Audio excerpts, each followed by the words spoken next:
In this video, I'll show you how to change your region in eFootball 2025. Step 1. Open eFootball 2025.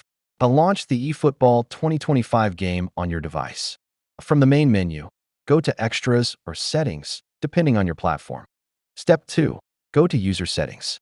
Inside the Settings menu, select User Information or User Settings. Then scroll to find Region or Matchmaking Settings.